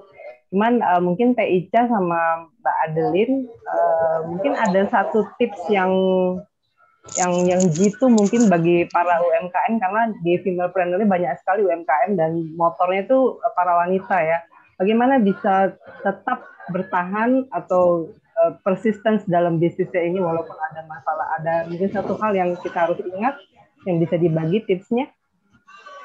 Aku jangan baper. Cewek itu rata-rata kan baper ya. Bener apa-apa banget. Karena overthinking. Cuman jangan baper. Meskipun aku kadang baper juga, cuman kasih waktu ke diri sendiri. Oke, sehari baper boleh, mau nangis boleh, kesel boleh, apa boleh. Cuman habis itu bangun lagi, karena lagi-lagi kita ditunggu orang banyak gitu. Kayak kalau aku sih kayak sekarang kalau aku dulu mungkin karena waktunya aja ya, karena orang tua udah nggak ada sekarang, nggak bisa lihat, itu aja pegang. Kalau orang tua masih ada, ya itu kita fight karena orang tua, orang yang kita cintai dulu lah. Orang yang kita cintai itu alasan kita terkuat, dah gitu aja. Jangan sampai orangnya udah nggak ada baru nanti menyesali, jangan sampai gitu. Sama yaitu ketika kita dijadikan sandaran sama orang, awalnya sih saya kayak, ini orang-orang kenapa sih kok ini, cuman lama-lama aku mikir, oh mungkin ya memang jalannya mereka harus lewat saya, jadi ya saya harus sekuat tenaga untuk bisa survive juga. Ini saya bilang ini masa-masa struggle untuk semua fashion, craft, aksesoris semuanya ya. Ini berat banget pandemi ini untuk kita, tapi kalau kita gandengan tangan insya Allah pasti akan ini terus gabung sama klub-klub positif female planner nih, keren banget sih Mbak Emi, luar biasa lah dia. Ini benar-benar ketemu di teman-teman female planner ini semuanya energinya positif. Jadi ketika kita masuk di lingkungan positif, ya, jadi masuk ke lingkungan positif itu membawa kita jadi positive thinking, nggak kepikiran hal yang jelek-jelek gitu. Wah, terima kasih sekali Mbak Adlin. Sama-sama. Ica. Keren. Lanjut Ica. Kalau aku sih tipsnya gini ya, kalau di masa pandemi ini kan setiap zaman itu berubah ya, dan sekarang kita lagi memang di masa pandemi gitu. Jadi berubah atau punah. Kemarin gitu, aku ke tim gitu, berubah atau punah. Kalaupun kita nggak mau punah, ya harus berubah gitu. Makanya kemarin kita di tim itu sampai ngubrak-ngabrik organisasi, kita dirombak total, termasuk itu perubahan culture juga kita rombak juga total gitu. Ya wayah, nah kalau kita mau bertahan gitu, kita harus berubah. Makanya banyak banget yang aku rubah kemarin di organisasi. Gitu aja sih Kak. Wah, luar biasa. Harus fleksibel ya, Teh Ica ya. Harus ikuti semuanya yang sedang terjadi. Terima kasih. Tuh teman-teman ya, berubah atau punah ya. Jadi setuju. paksain dirinya untuk merubah diri sendiri. Ini keren banget. Yuk kita bacain sedikit. Mbak Bet boleh pilih mungkin beberapa pertanyaan yang kayaknya seru nih. Iya, jadi ada banyak pertanyaannya. Iya, Ica atau Mbak Alin. Nah, mungkin yang mana ya? Ini kan tadi udah ada banyak nih. Udah banyak yang terjawab juga ya. Banyak yang terjawab. Nah, yang ini dulu deh nih. Kak Rianti Ose, Kak Alin, Kak Ica, saya pemula, gimana caranya untuk jadi supplier produknya? Nah, ada yang mau jadi supplier tuh. Tuh. Kalau Kak Alin gimana Kak Alin? Produknya boleh kontak, mau jadi supplier ya?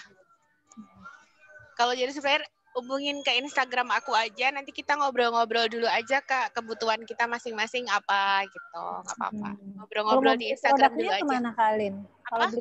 Kalau beli produknya itu ada di mana? Oh, kalau beli produk ada di Tokopedia, ada di Instagram ada. Oh, ada Instagramnya juga. Iya, ada. Di chat di sini ya, Kak Alin. Oh ya, Instagramnya. Iya. Oke. Di chat, jadi bisa ya, yang lain. Oke, kalau Teh Ica gimana Teh Ica? Ini kalau ada yang mau jadi supplier atau mau beli produknya? Ya, seperti yang tadi saya ini kan, bahwa kita pengusaha itu harus bisa mungkin cost leadership gitu ya. Cari supplier yang memang bagus, tapi harga tuh terbaik di pasarannya.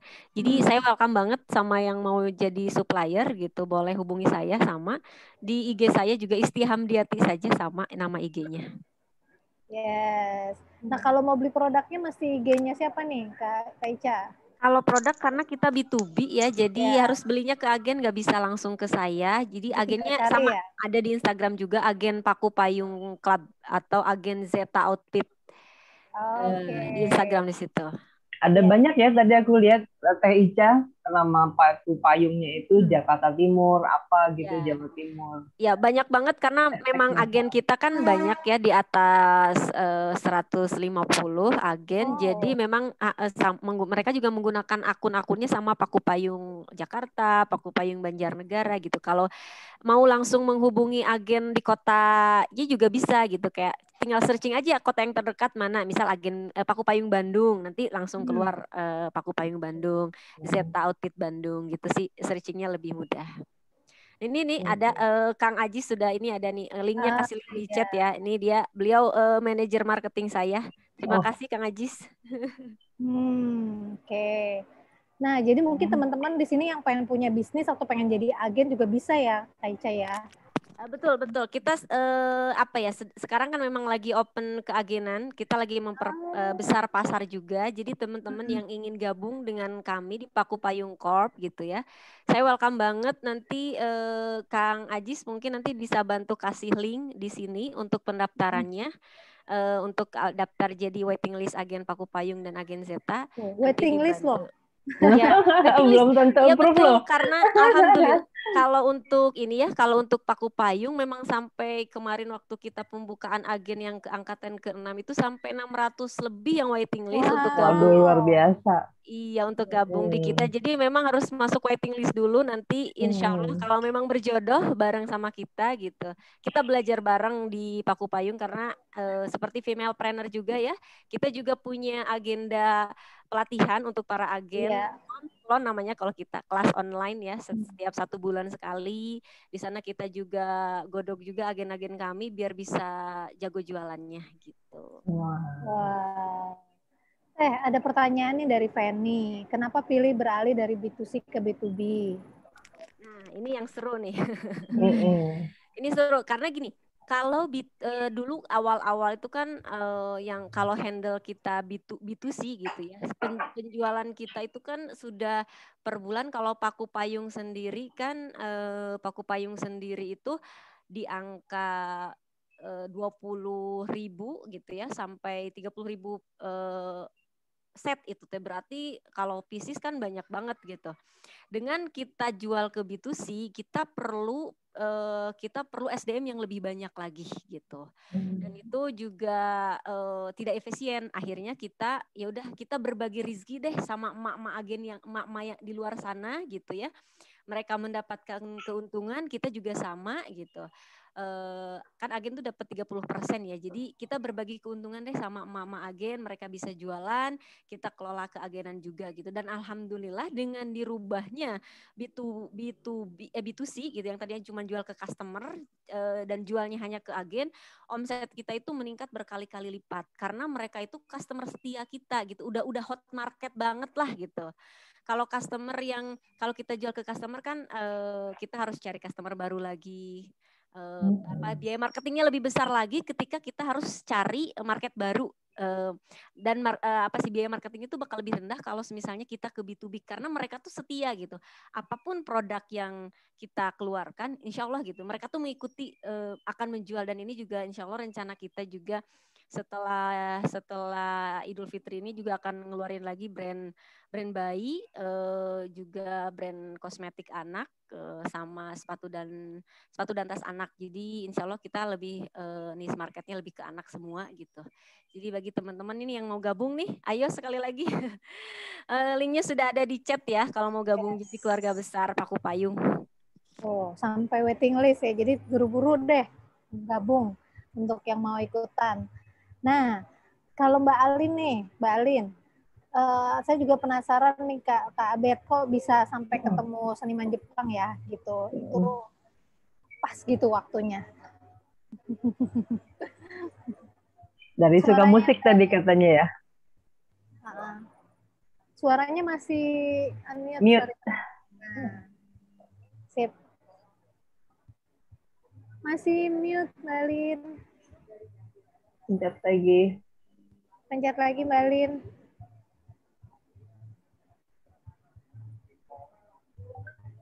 Suaranya. Mute. Ya, udah. Oke. Sebenarnya sih kalau dibilang kebetulan, seandainya hari itu aku cuma itu mungkin tidak akan terjadi. Lagi-lagi sebuah langkah kecil bilang halo, apa kabar, itu penting.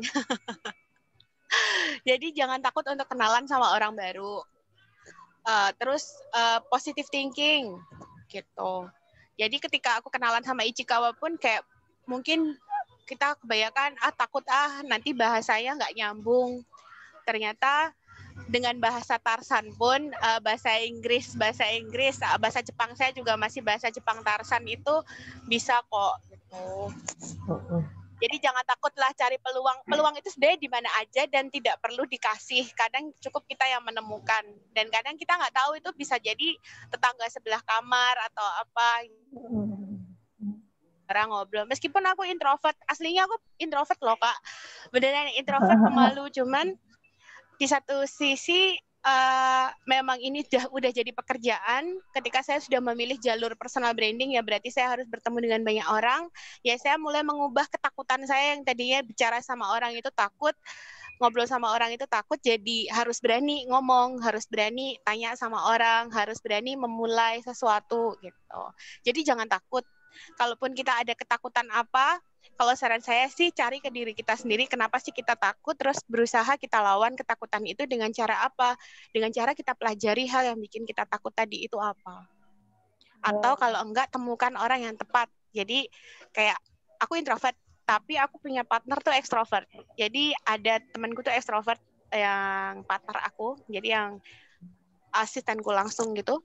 Dia tuh ekstrovert. Jadi bisa ada orang baru, dia bisa mecah suasana dulu sampai saya bicara langsung sama orang itu, orang baru itu gitu. Cara aku gitu. Jadi ada cara lah, banyak cara untuk melawan ketakutan kita, apa terbatasannya kita. Gitu. Yes. Kalau Ichikawa ya, jadi kayak gitu. Jadi sosial media gunakan sebaik-baiknya. Aku pun bicara sama Ichikawa itu enggak yang face to face terus. Ketika aku kenalan pertama kali hanya pertukaran sosial media. Setelah itu aku berkontak hanya lewat DM Instagram dan Facebook. Komunikasi. Yang penting networknya terus berkembang ya. Iya, jangan berpikir kita ini kecil gitu aja sih. Kita ini gede juga, kita ini sama gitu. Kita ini punya potensi, kita ini bisa. Tuh. Jangan berpikir kita ini kecil. Karena mentang-mentang masih UKM kecil, omsetnya masih kecil, baru juga mulai gitu. Gue ini siapa? Jangan pernah berpikir seperti itu. Karena kita itu jadi manusia, diciptain Tuhan tuh pasti ada jadi something. Wes, luar biasa. Ini keren banget ya hari ini Mbak Alin, Mbak Taicha ya. Oke, mungkin bisa kasih pesan khusus yang terakhir untuk teman-teman UMKM di sini supaya tetap termotivasi. Ada pesan khusus nggak sih atau moto yang mau disampaikan? Mungkin dari Mbak Alin dulu. Motoku ya jangan nyerah, ya gitu aja. Survive terus. Jangan nyerah itu ya. Iya. Kalau impiannya misalnya goalsku hari ini udah tercapai, bikin goals lagi. Hidup itu jalan terus. Dah. Terus ya itu tadi bener kata Teh Ica. Hidup kita ini akan lebih enak kalau kita bermanfaat untuk orang lain gitu. Yes.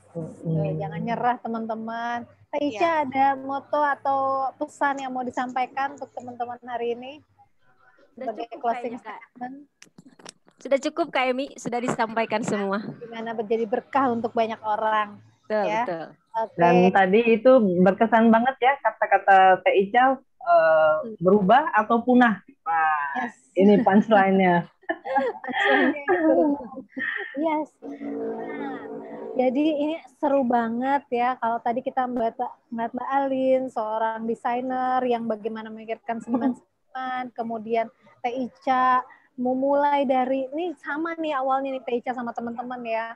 Omsetnya itu kebanyakan teman-teman UMKM juga 3 juta, 5 juta di awal gitu ya. Tapi itu dalam 1 tahun itu bisa sampai 100 juta. Kenapa? Karena langsung memikirkan bagaimana keberlangsungan bisnis ya kan. Kemudian tahu bahwa bisnis itu harus nggak mungkin dibuat dengan cara lain gitu.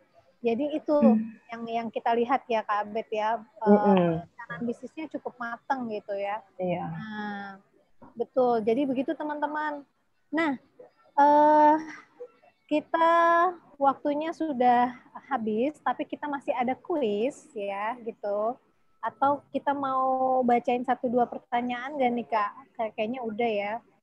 Oh ya, yang lain udah sih, masih muda punya bisnis kuat. Ya teman-teman jangan lupa ya di-follow ya.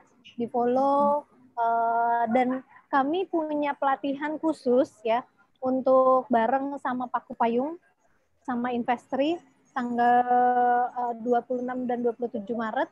Nah, tetap stay aja di WhatsApp group, nanti kita akan informasikan pelatihan ini gratis. Bagaimana teman-teman manage reseller, bagaimana teman-teman membangun usaha, pemasaran online dan lainnya seperti yang Paku Payung juga kerjakan, dan bagaimana mungkin nanti berbisnis dengan teman-teman di Paku Payung itu bisa banget. Nanti kita akan hadirkan itu di Filmpreneur Academy. Ya, kita akan infokan mengenai waktunya. Dia akan ada di akhir Maret, tapi nanti form pendaftarannya mungkin minggu depan akan kita infokan di grup. Nah, begitu Mbak Abed, ini seru banget hari ini. mungkin kita akan masuk ke kuis ya. Kuisnya hari ini ada apa ya kuisnya ya? Tapi sebelumnya ada syaratnya juga ya, Kak Emi ya. Pemenangnya itu harus yang sudah mendaftar di link yang kita berikan. Yes, jadi udah registrasi ya Mbak Bet.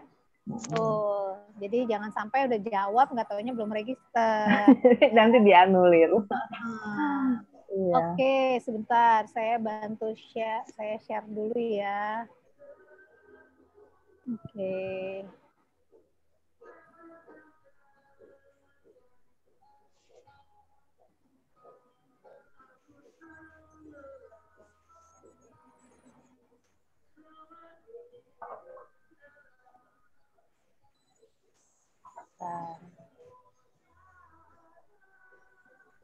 Udah nggak sabar ya, pengen kuis ya.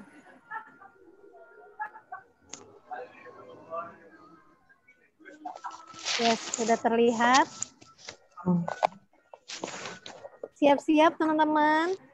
Jadi tadi itu kita akan ada, karena 2 pembicara kami hari ini ya, dari Mbak Alin nanti ada masker spesial ya, buatan yang desainer khusus yang sama teman-teman Jepang, sama dari kain sutra singkong itu ya.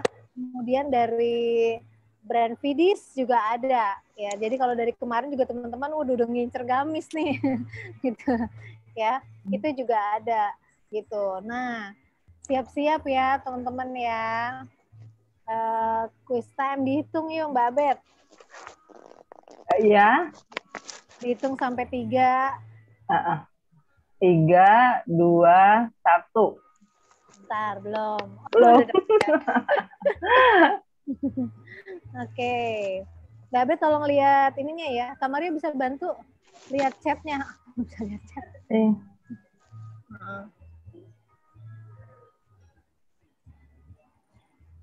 Kamarnya siap-siap lihat chatnya ya. Mana yang duluan jawab nih? Oke. 3. Nah, oke ya. Jadi ini dari Paku Payung Corps dan juga dari Mbak Alin dari Japalus, kemudian juga ada dari Filmapreneur. 1, 2, 3. Aku adalah nama kota. Kota apakah itu?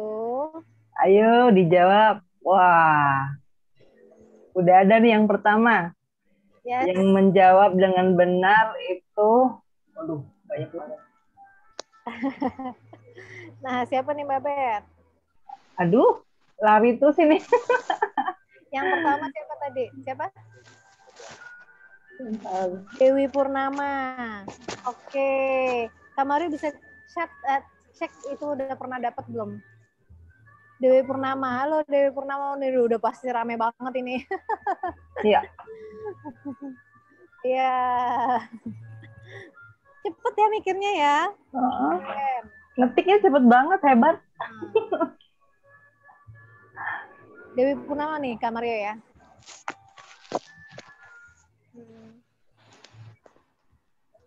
Oke. Kak Dewi pokoknya dipastikan belum pernah mendapat sebelumnya ya, karena kalau sudah pernah mendapat sebelumnya kita akan alihkan ke yang kedua atau yang ketiga gitu.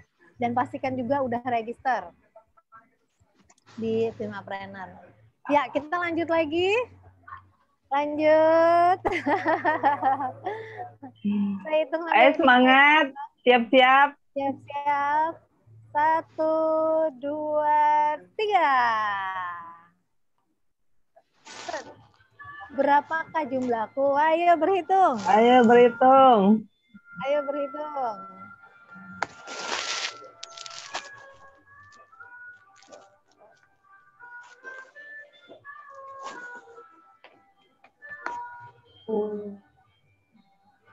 Udah ada yang dapat belum Kak Mario? Soalnya ada Kak. Kenapa? 18 ya jawabannya. Siapa yang menang? 14 jawabannya ya. Marvelous Project. Ayo.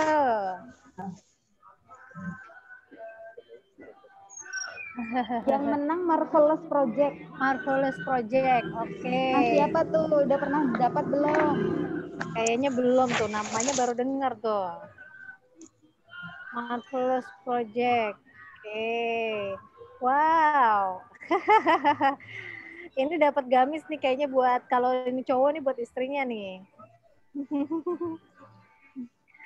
Ya, seru banget. Lanjut. Masih ada nih hadiah gamisnya dari brand Fibis, tadi brand premium loh. Dari Paku Payung Talk. Oke, kita hitung lagi. 1, 2,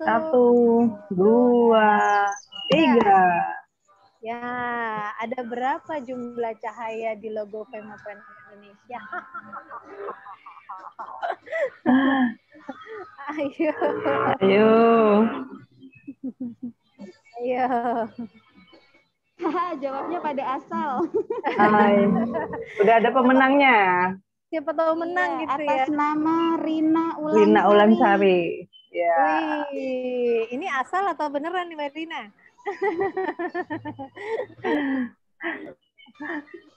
Jawabannya lucu-lucu ya.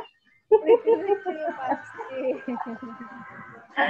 Berarti turut berpartisipasi ya. Iya. Jangan sedih ya. Oke, ini yang terakhir ya. Yang terakhir, siap-siap ya. Kita gemuruhkan suasana. Oke, 1, 2, 3. Aku sejenis burung. Burung apakah aku? Wow. Ya, burung apa ya? Masa burung kenari? Emang ada? ada Kak burung kenari. Iya. Emang bisa burung bangau lagi ada yang bilang. Ada burung. Erika ya pemenangnya ya? Penguin. Jawabannya apa yo? Masa Kasturi. jawabannya Kasuari. Dijawab oleh Ika ya. Diah Nurwidyastuti ya. Bener nggak itu yang pertama? Benar. Diah Nurwidyastuti. Oh. Ada yang jawab Hambalang.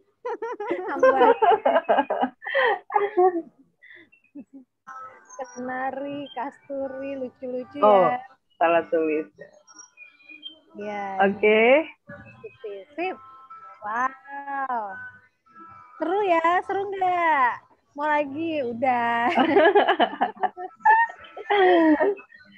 Kalau mau lagi gamisnya, beli ya tadi ya. Di Teh Ica ya. Oh. Beli, cari aja tuh brandnya Paku Payung ya. Atau brand kita kalau buat anak-anak ya. Ya. Oke teman-teman, jadi tadi siapa aja nih yang menang? Ada Dewi Purnama, Marvelous Project, Rina Ulansari, sama Diah Nurwidya.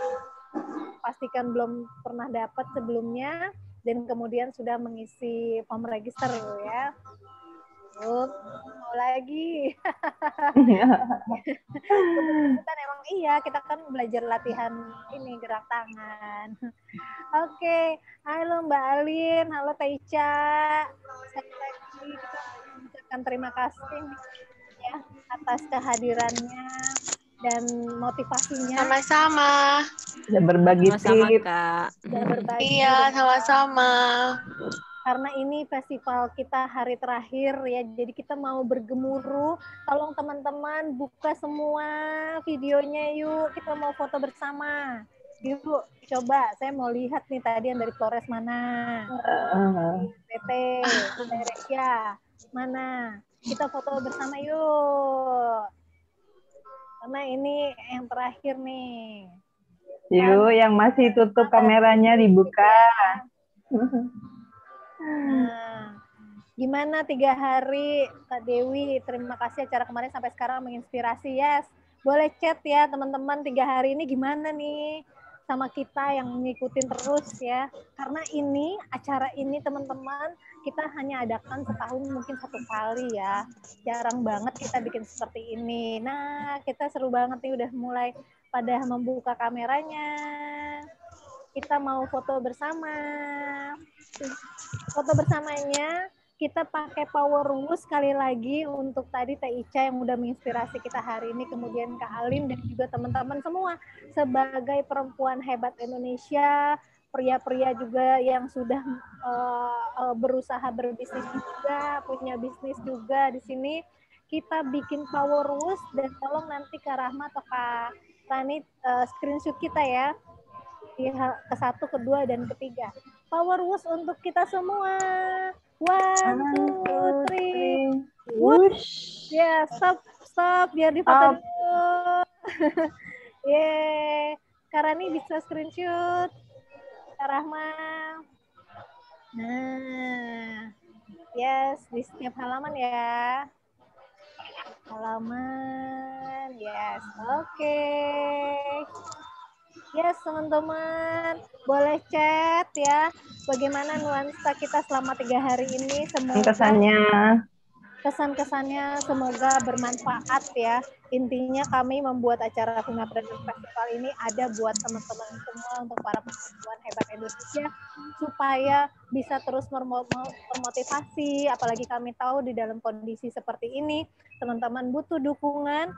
Teman kita di sini dukung semua usaha teman-teman kita di sini supaya teman-teman juga kuat, tetap terus jalankan bisnisnya, tetap terus belajar seperti ini. Kemudian bagaimana kita bangkit ya. Tadi Mbak Alin dan Kak Teh Ica juga udah kasih tahu gimana caranya supaya kita terus bertahan dan jangan menyerah, karena kita perlu bermanfaat bagi banyak orang, minimal untuk keluarga kita gitu. Oke, terima kasih dari saya, Emi Surya, dari Femapreneur. Kemudian ada Kak Mario di sini. Dari Femapreneur ada Kak Rosi yang kemarin sudah bersamai kita. Ada Mbak Abed hari ini. Terima kasih semuanya. Ada teman-teman panitia juga di sini yang sudah membantu kami. Ya, ada Rani, ada Rahma, ada Mbak Wita yang membantu kami juga hari ini. Kita kasih upload semuanya. Yes, terima kasih. Sampai ketemu di festival mungkin tahun depan ya. Intinya tetap stay terus di WhatsApp group, karena kita selalu ada acara-acara yang terbaik untuk teman-teman bisa belajar bersama kami, dan yang terdekat adalah Femapreneur Academy. Jangan lewatkan karena itu terbatas, hanya untuk pokoknya terbatas, nanti ada informasinya gitu. Oke, terima kasih semuanya, sampai jumpa. Sampai jumpa.